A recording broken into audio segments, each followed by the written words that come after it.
बस पहुंचा। पहाड़ के नीचे फैक्ट्री काफी बन चुकी थी। ईंटों के कमरे आधे से ज्यादा बन गए थे। औजार भी सजे हुए थे। जो गाओशु वहां काम देख रहा था। जीजू, आप आ गए। जो गाओशु खुश हो गया। ये छोटा काम कोई बड़ी बात नहीं, कल तक पूरा हो जाएगा, परसों से शुरू। उसने हैरानी से कहा, जीजू लगता है आप थोड़े लंबे हो गए। सच में दूसरी बार ग्रोथ हुई है। अब हाइट करीब 1 मीटर 88 है। लंबे हुए? शायद तुम्हें गलत याद है। हाँ, मैंने टॉपिक बदल दिया। कुल कितना खर्च हुआ? जू गाओशु ने सोचा, ज्यादा नहीं, 50 तोला से कम। ठीक है, 50 तोला। खदान खरीदने के 50 मिलाकर कुल 100 तोला। गाओशु, ये 100 तोला तुम्हारा इन्वेस्टमेंट है। जब कमाई होगी तो 10% तुम्हारा। जू गाओशु हंसा। जीजू, ये क्या बात हुई? 100 तोला कोई बड़ी रकम नहीं, और ये प्रॉफिट लेना मतलब रिश्ते में पैसे लाना, सब तुम्हारा रखो। सच में नहीं चाहिए? पूरा तुम्हारा। जीजू, हम घर के लोग हैं। जू गाओशु ने लापरवाही से कहा। वैसे उसे लग रहा था नमक का ये काम शायद ज्यादा कमाई ना दे, इसलिए एहसान करना बेहतर लगा। ठीक है, मैंने फैक्ट्री देखी, सब वैसा ही था जैसा मैंने सोचा था। कुछ कमरे मिलकर असेंबली लाइन बनाएंगे। पीसना, उबालना, छानना, नमक बनाना, क्रिस्टल बनाना, सबसे जरूरी फॉर्मूला मेरे पास है। अब बस वर्कर्स चाहिए। यहाँ पास में डादोंग गांव है, वहां से लोगों को बुलाते हैं। मैंने सुझाया, इस जमाने में किसान ज्यादा बुरे नहीं है, खाली वक्त में काम खोजना आम बात है। हम गांव के मुखिया के पास पहुंचे। एक सीधा साधा अधेड़ आदमी था। तुम ही यहाँ के मुखिया हो? जू गाओशु ने पूछा। उसने जू गाओशु को देखा और समझ गया ये कोई आम आदमी नहीं। झुककर बोला, हाँ जी, क्या काम है? जू गाओशु ने पूछा। तुम लोग किसी के घर काम करो तो एक दिन में कितना मिलता है? वो बोला, गांव में तो एक दूसरे की मदद होती है, खाना मिले तो काफी है। जू गाओशु उलझा। मैंने पूछा, शहर में किसी बड़े घर में काम करो तो क्या रेट है? एक दिन में 50 पैसे, काम ज्यादा हो तो 70। मैंने हिसाब लगाया। 1 तोला चांदी यानी 1000 पैसे। 2 तोले में एक इंसान महीना भर। 50 लोगों का महीने का खर्च 100 तोला। बस यही मेन कॉस्ट है। मैंने अंदाजा लगाया था इतनी बड़ी फैक्ट्री से महीने में 50,000 जिन नमक बन सकता है। सरकारी नमक की कीमत 2000 तोले पर जिन है। प्राइवेट नमक सस्ता होता है, लेकिन मेरा यह सफेद नमक 1 तोले पर जिन पर भी कम नहीं। महीने में 50,000 जिन माने 50,000 तोले। अगर मैं सीधे नमक बेच पाता तो बहुत कमाता। मैं मन में बड़बड़ाया। सरकारी रेट पर भी महीने में 10,000 तोले। वर्कर्स का खर्च 100 घटाओ तो 900 बचते हैं। फिर भी साल भर में 10,000 तोले की कमाई। और एक्सपैंड भी हो सकता है। रुको, मैं किस चक्कर में हूँ? नमक जैसी चीज मेरे हाथ में रह सकती है क्या? ये तो जू युआनजांग को गिफ्ट करना है, नहीं तो वो मेरा सिर काट देंगे। जूली के पास भी नमक का कान है जो सरकारी विभाग को जाता है। मेरा महीने का 50,000 जिन नमक विभाग को बेचने पर शायद 1000 तोले मिले। वर्कर्स काटो तो 900 बचे। फिर भी साल में 10,000। एक्सपैंड भी हो सकता है। लेकिन रुको, मुझे इस बात की क्या चिंता? ये तो ससुर जी के लिए गिफ्ट है ना। उनकी कैंपेन जल्दी बढ़े, पत्नी जल्दी प्रिंसेस बने और मेरे पॉइंट्स बढ़े। प्रिंसेस से 100 गुना बोनस मिलता है। मन वापस आया। मैंने मुखिया से कहा, जरा घर घर जाकर बताओ, वो फैक्ट्री में काम मिलेगा। एक दिन में 70 पैसे, सुबह 9 से शाम 5। लंबे टाइम के लिए चाहिए, कुछ दिनों के लिए नहीं। मुखिया हैरान। लंबे टाइम के लिए एक दिन में 70, ऊपर से खाना भी? ये तो कहीं धोखा तो नहीं? क्या हम धोखेबाज लगते हैं? जू गाओशु ने घूर कर देखा। मुखिया डर गया। नहीं साहब, मैं अभी जाता हूँ। मैंने समझाया, मुखिया जाओ, लेकिन बता देना हम इंटरव्यू लेंगे, तगड़े और मेहनती लोग चाहिए, औरतें नहीं। ठीक है साहब, अभी बताता हूँ। मुखिया तेजी से चल पड़ा। काम हो गया। मैं और जू गाओशु घोड़े पर वापस महल की तरफ चले। रास्ते में मैंने पूछा, गाओशु, क्या तुमसे 100 तोले एडवांस लेने होंगे काम के लिए? जू गाओशु ने तुरंत कहा, बिल्कुल, अभी दे दूंगा। वो 10% सच में रखना नहीं? जू गाओशु बोला, नहीं चाहिए जीजू, हम घर के लोग हैं। शाम होने को थी। ली शोंगजी दौड़ता हुआ यान वांग के महल पहुंचा। महल की शान देखकर उसकी हिम्मत डगमगाई, लेकिन उसने हिम्मत करके गार्ड को बताया वो ली शाओ का गांव का दोस्त है। गार्ड बहुत अच्छे से बोला, ली शाओ अभी बाहर गए हैं, वापस नहीं आए। ली शोंगजी बाहर इंतजार करने लगा। गार्ड ने एक कुर्सी लाकर दे दी। ये देखकर वो हैरान रह गया। आधे घंटे बाद घोड़े की आवाज आई। उसने देखा मैं और एक जवान लड़का घोड़े पर आ रहे हैं। छोटू, मैंने आवाज लगाई। घोड़े से उतरा। भाई आ गया। ली शोंगजी दौड़कर आया। ली शोंगजी, यह यान वांग के दूसरे बेटे हैं गाओशु। गाओशु, यह मेरे गांव का दोस्त है, काम करने आया है, बहुत मेहनती है। जो गाओशु ने खुशी से हाथ मिलाया। मिलकर खुशी हुई गाओशु। ली शोंगजी ने झुककर सलाम किया। मन में हैरान था, ये प्रिंस है? जू गाओशु मुस्कुराया। जीजू का दोस्त मेरा दोस्त है। बेपिंग में कोई काम हो तो बताना। जी शुक्रिया गाओशु। ली शोंगजी जी बहुत खुश हुआ। प्रिंस ने यह कहा, मतलब भाई की पोजीशन कितनी ऊंची है। मैंने उसे एक सोने का सिक्का दिया। छोटू, आज किसी होटल में रुकना, कल सुबह महल के दरवाजे पर आ जाना। बढ़िया भाई। ये शोंगजी खुशी से सिक्का लेकर देखता रहा जब तक हम अंदर न चले गए। काफी देर बाद उसके होश वापस आए। भाई सच में ड्रैगन है यार, इनके साथ रहो तो बेपिंग में घर मिल जाएगा, खानदान की इज्जत बढ़ेगी। मैं और जुगौशु महल में चल रहे थे, हंस बोल रहे थे, तभी अचानक एक आवाज आई। मैं तुम दोनों को बहुत देर से देख रहा हूँ, इतना बड़ा काम और मुझे नहीं बुलाया। जू गाओसुई था। जू गाओशु को गुस्सा आया। धीरे बोल पागल। जू गाओसुई और जिद पर अड़ा। बड़े भाई, अगर मुझे साथ नहीं लिया तो पिताजी को बता दूंगा। जू गाओशु ने उसे एक लात लगाई। बात करता है, बताना है तो बता। जू गाओसुई गिर गया, लेकिन उठकर फिर अड़ गया। भाई चाहे पीट लो, पिताजी को बताऊंगा जरूर। जू गाओशु का गुस्सा और बढ़ा। दोनों में झड़प शुरू हो गई। जू गाओसुई कमजोर था, कुछ मार खाकर उठ भी नहीं पा रहा था। बस झगड़ा बंद करो, दोनों भाई हो, मैंने दोनों को अलग किया। गाओसुई, तुम भी हमारे साथ चलो, लेकिन ये बात किसी को नहीं बताना। जू गाओसुई उठकर सिर उठाकर बोला, मेरे मुंह से कुछ नहीं निकलेगा। जू गाओशु ने सोचा, ये तो सच है। ठीक है, मैंने कहा, कल साथ चलना, तुम्हारा काम होगा वहां सिक्योरिटी देखना। जू गाओसुई खुशी से मुस्कुराया। मैं अपने कमरे में गया। यान वांग का महल सच में आरामदेह है। नौकर ने गर्म पानी तैयार कर दिया था। गर्म पानी में नहाने का मजा ही अलग है। गांव में नहाना मुश्किल था। सर्दियों में महीने में एक बार नहाना होता था। मैं जरा ज्यादा ध्यान रखता था तो 15 दिन में एक बार। लकड़ी खरीदनी पड़ती थी, पहाड़ से काटना मना था। एक बार नहाने का खर्च कम नहीं था। साल भर खेत जोतो तो एक पैसा नहीं बचता था। बस जिंदगी चलती रहती थी। शरीर मजबूत था, वरना बीमारी में डॉक्टर की फीस नहीं थी, शायद बच भी नहीं पाता। नहाकर सो गया। अगले दिन सुबह उठा। अब टूथब्रश और टूथपेस्ट मिल गए हैं तो बेपिंग में पहली बार ढंग से दांत साफ किए, कुल्ला किया, थूका। मुंह एकदम फ्रेश हो गया।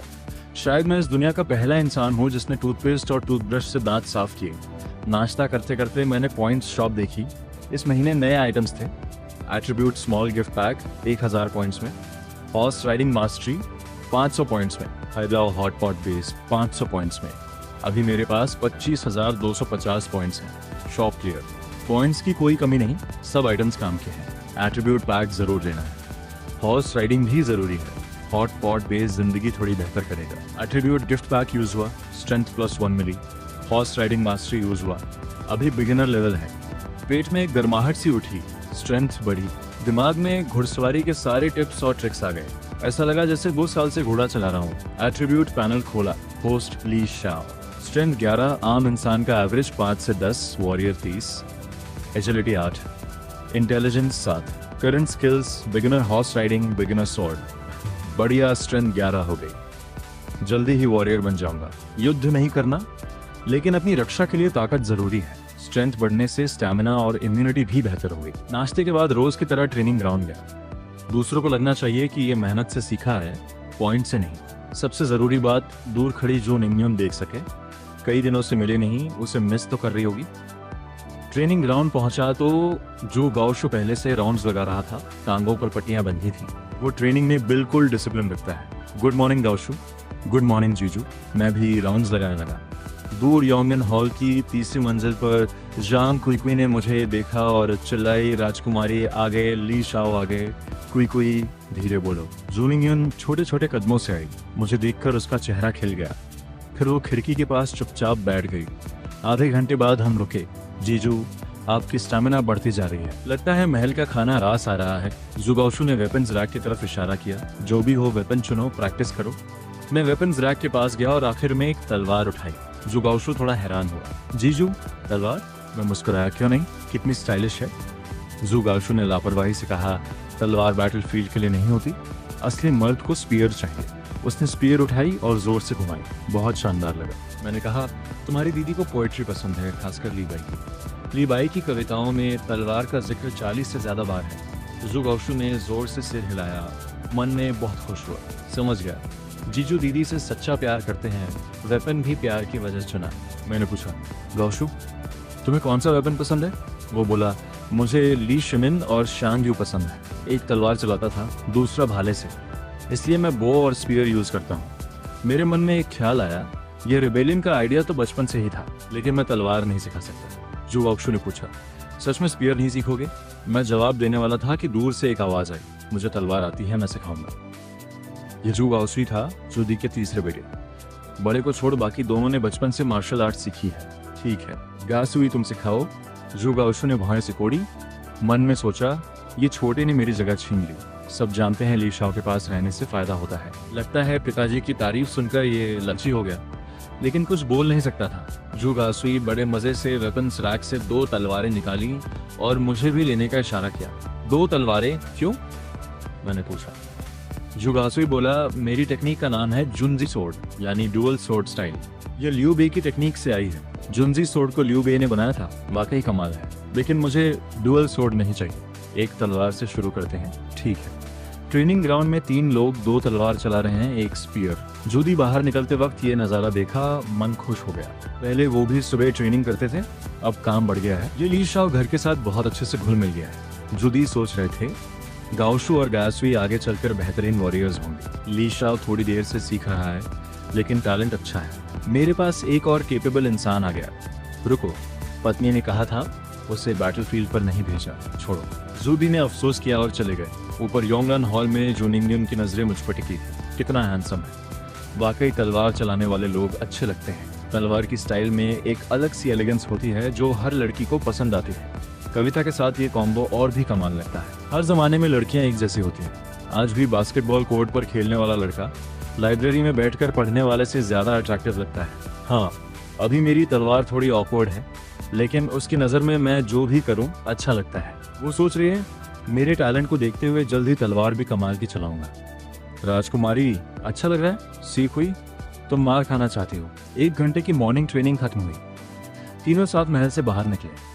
बाहर लेक जॉन जी पहले से इंतजार में था, उसे अभी घोड़ा चलाना नहीं आता। बात हुई, जू गाओशू ने कहा जू गाओशुई उसे घोड़े पर साथ ले जाए। जू गाओशुई बिल्कुल राजी नहीं था, लेकिन बड़े भाई की बात टाल नहीं सकता था। चारों जब माइन साइड पहुंचे तो वहां बहुत भीड़ थी। करीब 100 लोग थे, सब दादोंग गांव के जवान। रात को उस मुखिया ने घर घर जाकर बताया था। ये खबर सुनकर सुबह होते ही सब आ गए। कुछ तो रात से पहले ही पहुंच गए थे। बहुत देर इंतजार के बाद लोग बेचैन होने लगे। कोई बोला, ओ चैन ली, तुमने झूठ तो नहीं बोला? ओनर कहाँ है? हाँ, ओनर कहाँ है? यह तो लगभग दोपहर हो गई। चेन ली ने झांसा दिया। लोग चेन ली को कोसने लगे। वो पसीना पसीना हो रहा था। तभी उसने दूर से हमें घोड़े से उतरते देखा, जैसे भगवान मिल गए। ओनर आ गए। भीड़ हमारी तरफ दौड़ने लगी। रुको, सब रुको, दूरी बनाए रखो। जू गाओशू की भारी आवाज से भीड़ एकदम रुक गई। मैं आगे आया और जोर से बोला, भाइयों, इंतजार करवाने के लिए माफी चाहते हैं। चेनली ने जो बताया वो सच है। आने का शुक्रिया। इस फैक्ट्री में काम करने का मौका मिलेगा। एक दिन में 70 पैसे, दोपहर का खाना साथ में। पहले बैच में सिर्फ 50 लोग चाहिए, जवान और तगड़े लोग पहले। शॉर्ट टर्म नहीं, लॉन्ग टर्म काम चाहिए। अब सब लाइन में लगो, एक एक करके आना। ये सुनकर सबके चेहरे खिल गए। सच में साहब, ये मेरे 2 बेटे हैं, देखो इन्हें। चेनली अपने बेटे लेकर आ गया। जुगाड़ लगाना था। ठीक है, मैं मुस्कुराया। चेनली, तुम जाओ ऑर्डर बनाओ, इन्हें सबसे आगे रखो। फिर खाली जगह की तरफ इशारा करके लोगों से चिल्लाया, भाइयों, यहाँ लाइन लगाओ। ली शोंग जी समझ गया ये उसका टाइम है। बिना कहे वो सबसे आगे खड़ा हो गया। हाथ हिलाकर बोला, यहाँ लाइन लगाओ, सीधी लाइन, कोई धक्का नहीं, लाइन तोड़ने वाले को बाहर। किसी ने मोर्चा संभाला तो 100 से ज्यादा लोग जल्दी से लाइन में लग गए।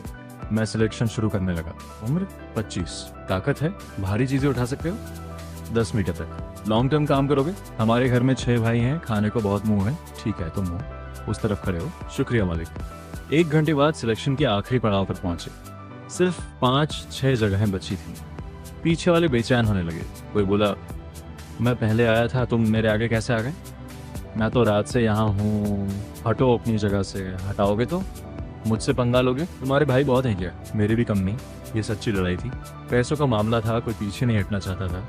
50 में से 45 चुन लिए। 5 जगहें बची। पीछे वाले लाइन तोड़ने लगे, आगे वाले नहीं आते। एक गांव के थे, अक्सर भाई भाई में मारपीट होती है। 7-8 लोग आपस में भिड़ गए। लगभग कुदाल निकलने वाली थी। हालात बिगड़ने लगे। माइन खुलने से पहले ही कोई मर जाए, ये नहीं होना चाहिए। मैंने जू गाओशुई को आंखों से इशारा किया। जू गाओशु आगे बढ़ने वाला था, लेकिन जू गाओशुई उससे पहले दौड़ पड़ा। क्या कर रहे हो सब? रुको। जू गाओशुई आया और एक एक को लात मारी। छोटी उम्र था, लेकिन जुदी का बेटा था। खाना पीना अच्छा था, मार्शल आर्ट्स सीखी थी। कुछ ही पलों में कई लोग जमीन पर थे। एक जवान उठकर बोला, उसने शुरू किया था। मैंने झूठ। पहले मैं था, वो एक दूसरे पर इल्जाम लगाने लगे। तुम निकलो यहाँ से। जू गाओसुई ने बहाने नहीं सुने, बस कुछ लोगों को पॉइंट करके बाहर किया। एक ने कहा, हम तो जवान हैं, बात करने का तरीका तो सीखो। ये जवान है, कहते कहते खुद बूढ़े की तरह बात कर रहे हो।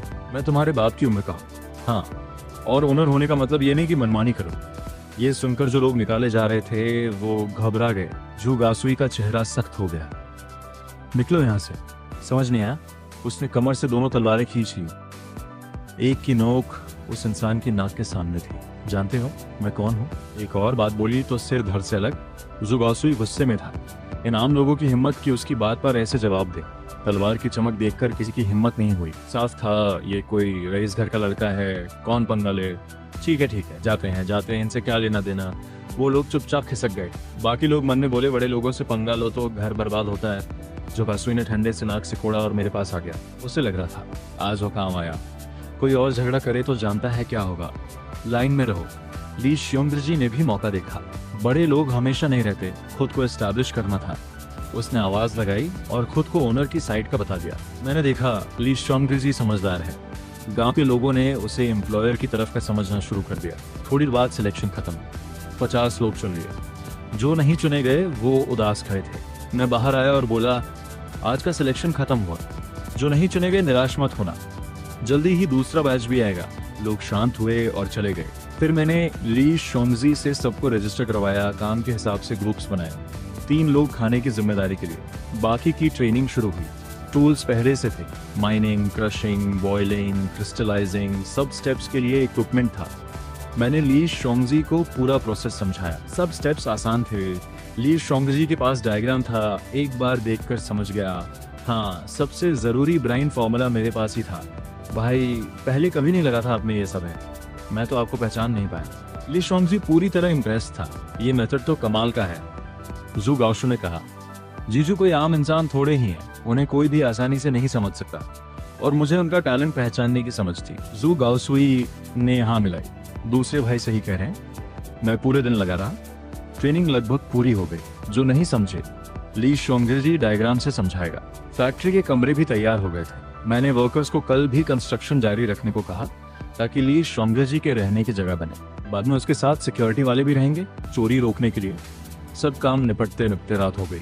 ली श्योंगजी को चेन ली के घर कुछ दिन रहने को कहा। मैं, जू गाओशु और जू गाओसुई तीनों को महल वापस जाने की इच्छा नहीं थी।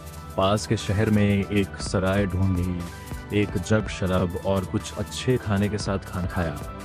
फिर अपने अपने कमरे में सो गए। जू गाओसुई बहुत एक्साइटेड था। पहली बार बाहर रात गुजारी। कंडीशंस बेसिक थी लेकिन उसे मजा आया। अगले दिन तीनों माइन साइट पर वापस आए। माइन फॉर्मली शुरू हुई।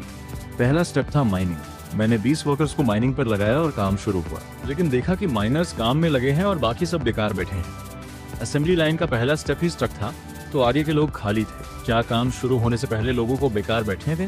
नहीं। छोटू इधर आओ। मैंने ली श्योंगजी को बुलाया, समझाया। जिनका काम बाद में है वो अभी माइनिंग में मदद करें। जब काफी मटेरियल हो जाए तो अपनी अपनी जगह पर आ जाए। तुम सुपरवाइजर हो, सिचुएशन को समझकर फ्लेक्सिबल रहो, बहुत रिजिड मत बनो। ली श्योंगजी पहली बार मैनेज कर रहा था। मैं उसे डेवलप करने में इंटरेस्ट रखता था। भाई बिल्कुल, अभी करता हूँ। ली श्योंगजी गया और ऑर्डर्स दिए। फिर मैं जू गाओशु और जू गाओसुई को ब्राइन रूम में ले गया। गाओशु, कल तुमने पूछा था कि मुझे डर क्यों नहीं कि कोई हमारी मेथड चुरा ले। मैंने हंसते हुए कहा, असल में सबसे जरूरी स्टेप है ये स्पेशल ब्राइन फॉर्मूला जो इम्प्योरिटीज अलग करता है। बाकी सब सीख भी लें तो नमक नहीं निकाल सकते। जू गाओशु समझ गया। माने फॉर्मूला हमारे पास है तो कोई कुछ नहीं कर सकता। बढ़िया जीजू। ये सुनकर जू गाओसुई को लगा वो इनसाइडर बन गए। वो ब्राइन को घूरते हुए बोला, ये सीक्रेट सिर्फ हम तीनों को पता है। जो भी जानने की कोशिश करे उसके लिए। उसने गले पर उंगली फेरी। यार ये थोड़ा ज्यादा नहीं हो गया? आधे घंटे बाद ब्राइन तैयार था। पहले बैच के लिए काफी था। ली श्योंगजी को इंस्ट्रक्शंस दिए और हम वापस चले। टाइम हिसाब से पहला बैच 3-4 दिन में तैयार होगा। अब यहाँ बैठे रहने से क्या फायदा? येन मोंग के महल जाना है, पत्नी निंगयन के साथ वक्त बिताना है और पॉइंट्स भी बढ़ाने हैं। तीनों घोड़े पर माइन साइड से निकले। दादोंग गांव में जांग फैमिली की हवेली में जिसने माइन बेची थी, जांग माओजिन को खबर मिली, मालिक माइन शुरू हो गई। गांव के कई लोग वहां काम कर रहे हैं। एक काले कपड़े वाला जवान बोला यह उसका छोटा बेटा था। जांग माओजिन ने बकरी जैसी दाढ़ी सहलाई और हंसा। ये बच्चे खेल रहे हैं, इन पर ध्यान क्यों दे? छोटा बेटा बोला, लेकिन अगर उन्होंने सच में नमक निकाल लिया तो हमें नुकसान होगा ना। तेरे दिमाग में गधा बैठा है। जांग माउजन ने लाठी से ठोका। वो जमीन पुरानी थी, अगर उससे नमक निकलता तो गवर्नमेंट ने हमें रखने दिया होता। बिना सोचे बोलता है। छोटा बेटा शर्मिंदा हुआ। पिताजी बस ऐसे ही पूछ लिया, आप कह रहे हैं तो सही होगा। वो बेकार जमीन है, ना लकड़ी है, ना खेती हो सकती है। जांग माउजन ने मुस्कुराते हुए कहा, अगर मैं इतना स्मार्ट नहीं होता तो 50 तोले नहीं मिलते। यूं ही मिल गए 50 तोले, ये भी कोई कम बात है। छोटा बेटा हंसा। हाँ पिताजी, वो माइन वाले बेवकूफ़ हैं। 50 तोले लगाए, ऊपर से 50 लोगों को हायर किया, कुछ नहीं निकलेगा और कंगाल हो जाएंगे। जांग माउजन ने समझाया, इसीलिए लाओलियू, हमेशा सोच समझ कर काम करो। जो समझ में ना आए उसमें हाथ मत डालो। बिना सोचे काम करने वाले पुरखों की दौलत भी गंवा देते हैं। जी पिताजी, आपकी बात सही है। तभी कमरे में एक अधेड़ आदमी आया। जांग फैमिली का दूसरा बेटा। दूसरे भाई, क्या बात है, कुछ परेशान लग रही हो? छोटे ने पूछा। आज कुछ अजीब हुआ। दूसरे ने जांग माउजिन की तरफ देखा। पिताजी, ये सुनो, ये अजीब है या नहीं? जांग माउजिन बोले, क्या बात है, सीधे बताओ। दूसरे बेटे ने कहा, आज मैं गवर्नमेंट ऑफिस गया था, वहाँ नोटिस बोर्ड पर एक ऑर्डर का था। वेपिंग में नमक बनाने वालों के लिए ओपन इनविटेशन है। जो नमक बना सके उसे सीधे लाइसेंस मिलेगा और सरकारी खरीद प्राइस 30% बढ़ाई जाएगी। ये सुनकर जांग माउजन और छोटा बेटा दोनों के चेहरे बदल गए। दूसरे ने आगे कहा, अजीब यही है, हमारी सॉल्ट माइन अभी अभी बेची, फिर ये गवर्नमेंट ऑर्डर आया और उधर वो फैक्ट्री भी शुरू हो गई। ये सब एक साथ हुआ। टाइमिंग बहुत परफेक्ट है। आपको नहीं लगता उस माइन खरीदने वाले को पहले से कुछ पता था? जांग माउजिन ने भौएं सिकोड़ी। अरे संयोग होगा, अंधेरे में तीर चलाया होगा, लग गया। अगर उस नमक की खदान से सच में नमक निकला तो मैं इस जिंदगी में सबसे बड़ा बेवकूफ हूँ। लेकिन मन में कुछ खटकता था। 60 साल का पुराना शातिर था, थोड़ा अजीब तो लगा। उसने छोटे बेटे को इशारा किया, लाओलियू, चुपके से गांव वालों से पूछो जो वहाँ काम कर रहे हैं, जरा हालचाल लो। जांग फैमिली के लाओलियू ने सिर हिलाया। पिताजी, बिल्कुल। मैं दोबारा यान वांग के महल पहुंचा तो दोपहर हो चुकी थी। महल में कुछ बदलाव था, जगह जगह रोशनी और लाल लालटेन लटके थे। पता चलकर युआन शाओ फेस्टिवल है, यानी 15 जनवरी, और बेट्रोदल सेरेमनी में सिर्फ 9 दिन बचे थे। काम की रफ्तार बढ़ाई तो शायद सेरेमनी से पहले नमक की खदान तैयार हो जाए। अच्छा गिफ्ट बनेगा ससुर जी के लिए। थका हुआ था, कमरे में लेट गया और सोचा, अरे आज शॉप चेक नहीं की। मुझे याद आया, आज सिस्टम शॉप में नए आइटम्स थे। फेरेरो रोचर चॉकलेट का एक box, 1500 points, human albumin solution की एक छोटी बॉटल, बॉडी की इम्यूनिटी बढ़ाए, लंबी उम्र दे, 5000 पॉइंट्स, हुआवे का 54 inch smart TV 1 crore pixels के साथ, 80,000 पॉइंट्स। अभी मेरे पास 23,250 पॉइंट्स है। यार आज तो लक बहुत अच्छी है, टीवी भी आ गया। देखकर दिल में आने के लिए, काश खरीद पाता। सच में इस जमाने में एंटरटेनमेंट बहुत कम है। टीवी होता तो मूवीज, सीरीज, एनिमे देखते, साथ में कोल्ड ड्रिंक पीते, मजा आ जाता। लेकिन पॉइंट्स कम हैं। अगली बार लगता है पॉइंट्स और कमाने होंगे। चॉकलेट और एल्ब्यूमिन सोल्यूशन दोनों खरीदने की सोची। थोड़ा सोचकर दोनों ले लिए। तभी दरवाजे पर दस्तक हुई। एक नौकर ने बताया, शो साहब, बाहर जांग क्यूकी आई हैं, मिलना चाहती हैं। ये सुनकर मैं तुरंत उठ गया। लगता है कई दिनों से न मिलने पर उधर से भी याद आ रही है। मैंने जानबूझकर नहीं किया था, लेकिन ये फॉर्मूला काम कर गया। क्योंकि तुम आई, मैंने उसे अंदर बुलाया, बाकी नौकर चले गए। शाह साहब, कई दिनों से आप महल में नहीं थे, राजकुमारी को आप नहीं मिली, कहाँ थे? क्यूकी ने हंसते हुए पूछा। सीक्रेट। मैंने रहस्यमय स्माइल दी।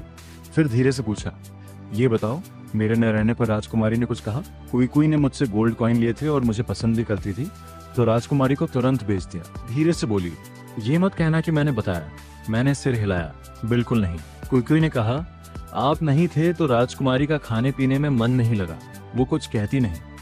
लेकिन मुझे पता है वो आपको याद कर रही थी। मेरे मन में भी तो वो थी। मन गर्म हो गया। मैं कोई चालाकी नहीं करना चाहता। मिंगन का दिल सेंसिटिव है।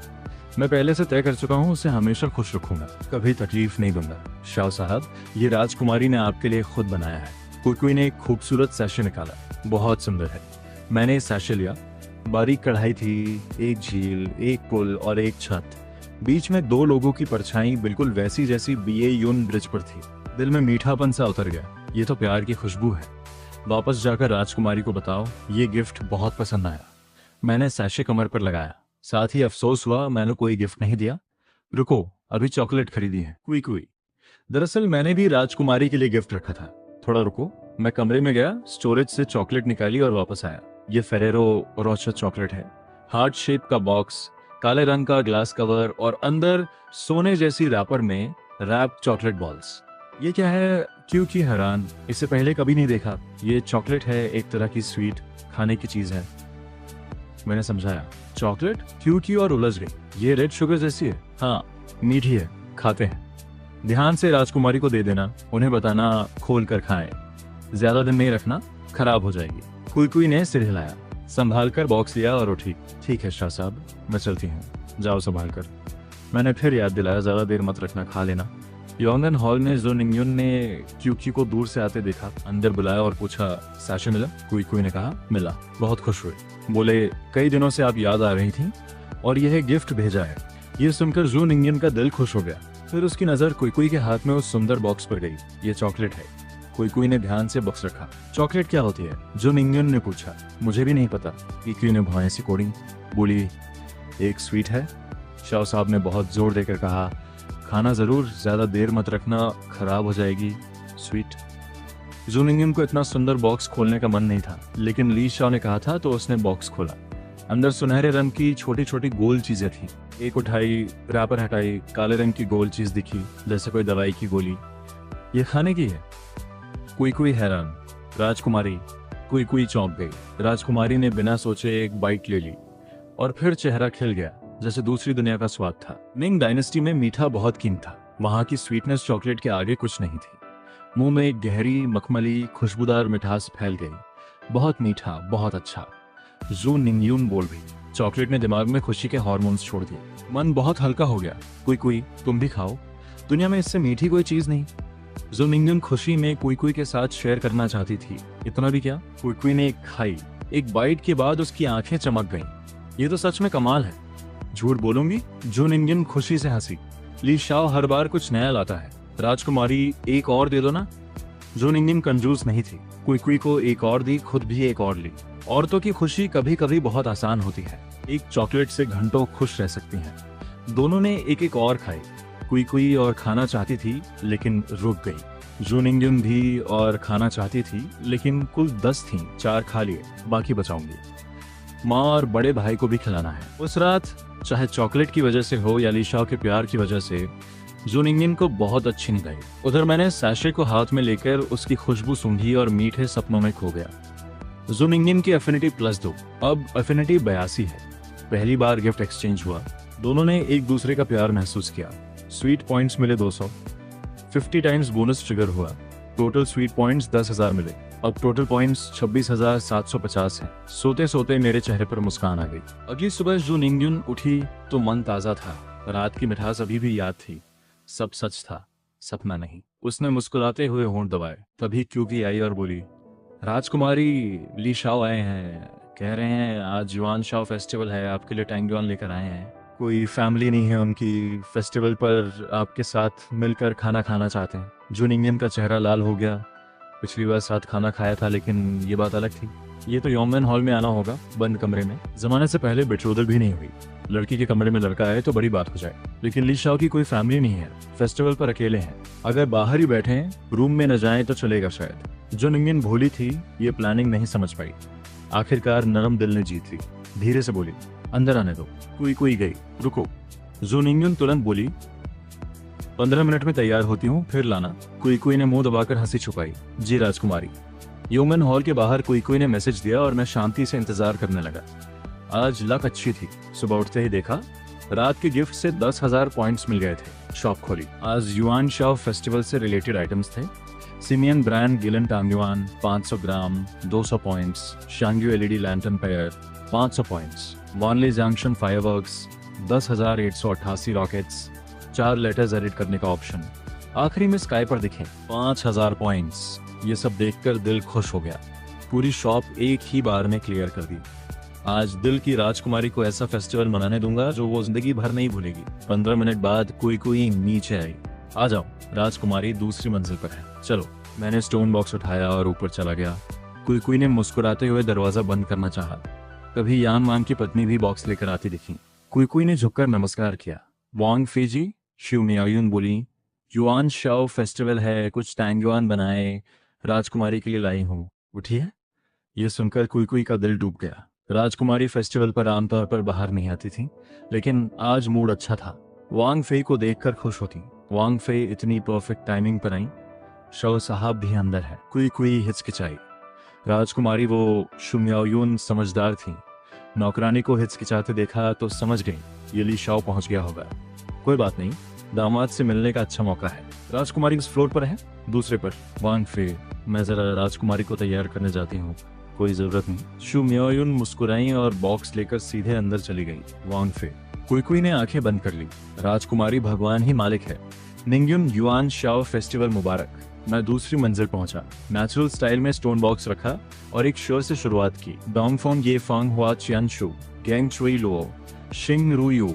ये शोर युआन शाओ फेस्टिवल का है। जू निंग्युन ने खास तौर पर तैयारी की थी। सिंपल लेकिन शाही अंदाज। उसने मेज पर बैठकर हल्की मुस्कान दी और बैठने का इशारा किया।